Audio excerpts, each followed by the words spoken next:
Hello friends, welcome to my channel গ্রিনা ট্রুফ and nature lover. আজ আমি ছোট্ট একটা গার্ডেন ট্যুর করবো আমার ছাদ বাগানে। এই যে দেখুন, স্থল পদ্ম বেশ কয়েকদিন আগেই ফুটেছে, আমার ভিডিও করা হয়নি, ভিডিওটা করতে দেরি হলো। যাই হোক, আজকেও একটু ফুটেছে, কিন্তু এমন বাইরে চলে গেছে না, তাকে পাড়া দুষ্কর হয়ে যাচ্ছে, এত বড় গাছ হয়ে বাইরে চলে গেছে পুরো নেটের। যাই হোক, সিজনের প্রথম ফুল, কিন্তু ভীষণই দেখতে ভালো লাগছে, তোলা যাক বা না যাক। আমার যেহেতু গাছগুলো বাইরে চলে গেছে নিচের থেকে, একতলার থেকে বাইরে থেকে গাছগুলো দেখতে কিন্তু ভারী সুন্দর লাগে। ছাদে যত না ফুল দেখা যায়, তার থেকে নিচে রাস্তা থেকে অনেক বেশি ফুল দেখা যায়, কারণ আমার গাছগুলোর সবই দেখুন রোদের আশায় মানে নেটের ফাঁক দিয়ে সবই বেরিয়ে যাচ্ছে। আর গাছগুলোকে তো আমি পাইপ দিয়ে পিলারের ওপর বেঁধে একটু উঁচু করে তুলে দেওয়াতে, যেহেতু একটু রোদ, বৃষ্টি, জল, শিশির সব পাচ্ছে, গাছগুলো কিন্তু এবার ভালোই ফুল উঠছে, যেটা কিন্তু এতদিন হতো না। মান্ডিভিলাও এখনও ফুটছে, আর বেশ কিছু জবা ফুটছে, যে জবাগুলো আমি ভুলতেই বসেছিলাম যে এই জবা গাছগুলো আমি এনেছি, লাগিয়েছি এবং এতদিন ধরে যত্ন করে যাচ্ছি, বাট ফল পাচ্ছি না। গাছগুলো শুধু মিলিবাগই ধরছিল, আবার আস্তে আস্তে মরে যাচ্ছিল, মানে যতদিন ছাদের নিচে ছিল আর কি, ছাদের মেঝেতে। কারণ কি, রোদ, জল, বৃষ্টি, শিশির কিছুই তো পাচ্ছিল না, বিশেষ করে রোদ। জবা গাছ কিন্তু ভীষণ রোদ পছন্দ করে, রোদ না পেলে কিন্তু জবা গাছে ফুল হয় না। আর আমার সেটাই হচ্ছিল, যেহেতু আমার শেডের তলায় বাগান, তাই জবা গাছে একেবারেই ফুল হচ্ছিল না। কালীভদ্রে একটা দুটো হচ্ছিল, কিন্তু আমি যত্ন প্রচুর করছিলাম, সে আন্দাজে ফল পাচ্ছিলাম না। উপরন্তু আস্তে আস্তে করে অনেক গাছই মিলিবাগ এবং অন্যান্য পোকার আক্রমণে, ছত্রাক আক্রমণে মরে যাচ্ছিল। তারপর এই যে পাইপ দিয়ে বেঁধে ওপরে তুলে দেওয়াতে কিন্তু প্রচুর ফুল ফুটছে। আর বোগেনভেলিয়া তো অনেক আগেই বেরিয়ে গেছে, সে নিচ থেকে উপরে উঠেই। অনেকে বোগেনভেলিয়া ছোটো করে ছেটে রাখে, বাগানের মধ্যেই ফুল হয়, ছোটো গাছে, ঝাপড়া গাছে দেখতে ভালো লাগে। কিন্তু আমার আবার বোগেনভেলিয়া এই যে নিচে টব, উপরে বেরিয়ে গিয়ে এই যে বাইরে দিয়ে ঝুলছে, আমার যেন এত ভালো লাগে, মনে হয় যেন ঝাড় লণ্ঠন ঝুলছে। গোলাপি, সাদা ঝাড় লণ্ঠন, সাদা বোগেনভেলিয়াটাও প্রচুর হয়, গোলাপিটাও প্রচুর হয়। আমার ওইটা দেখতেই বেশি ভালো লাগে, যত না ছাদ থেকে ভালো লাগে, নিচে রাস্তা থেকে দেখতে তো দারুণ লাগে, মনে হয় ঝাড়বাতিগুলো ঝুলছে। যার জন্য আমি কিন্তু বোগেনভেলিয়াকে কেটে ছোটো ছোটো করি না। আর এই যে দেখুন পদ্ম জবা, ঘন্টি জবা। এই ঘন্টি জবাকে কিন্তু আমার ডাল থেকে তৈরি। আমার এই যে দেশি গাছগুলো কিন্তু সব আমার কেনা নয়, দুটো দুটো করে হয়তো কেনা, একটা দুটো করে, বাকিগুলো কিন্তু ডাল কাটিং করে তৈরি করা। কিন্তু মাদার প্ল্যান্ট, বেবি প্ল্যান্ট কোনো গাছেই ফুল হচ্ছিল না, শুধুমাত্র রোদ্দুরের অভাবে।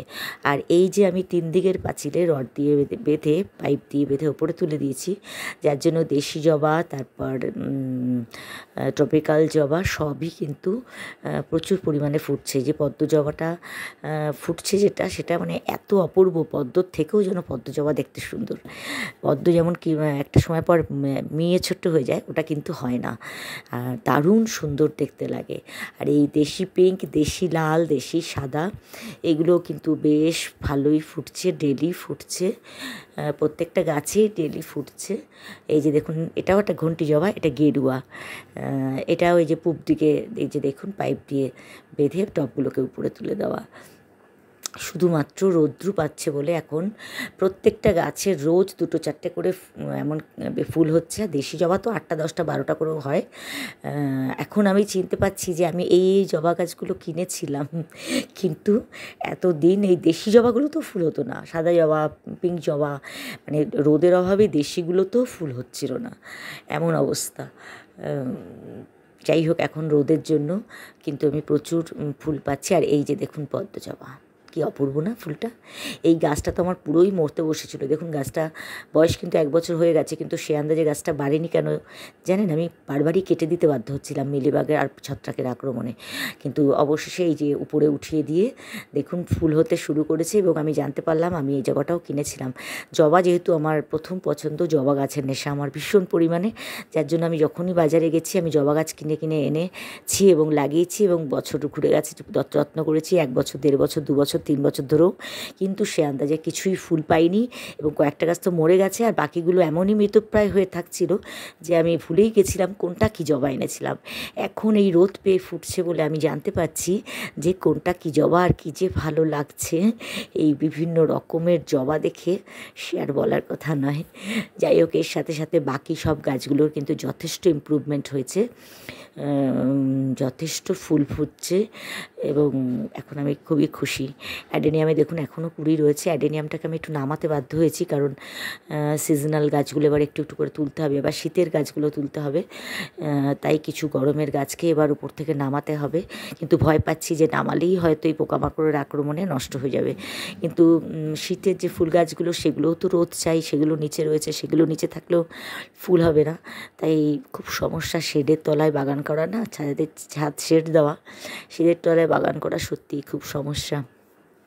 তারপর যদি চারপাশে বড় বড় বাড়ি থাকে তাহলে তো কোনো কথাই নেই, কোনো রোদই আসে না। আর শুধু পশ্চিম দিকটাই আমার খোলা, অনেকবার বলেছি, তাও তো ফ্ল্যাট বাড়ি, সেখানে শুরু হয়ে গেছে অলরেডি কনস্ট্রাকশনের কাজ। এখন জানি না পরবর্তীকালে হয়তো এদিক দিয়েও রোদ আসবে না, তখন আমার গাছগুলোর কী হবে সে তো ঈশ্বরই জানে। এই যে বোগেনভেলিয়াটা দেখুন, এটা একটা ভ্যারিগেটেড প্রজাতি। এটার যে ফুল হচ্ছে এখন দেখুন কি সুন্দর, কি অপূর্ব কালার। এটাও কিন্তু যখন নিচে ছিল শুধু কেটেই যাচ্ছিলাম, খারাপ হয়ে যাচ্ছিল গাছটা।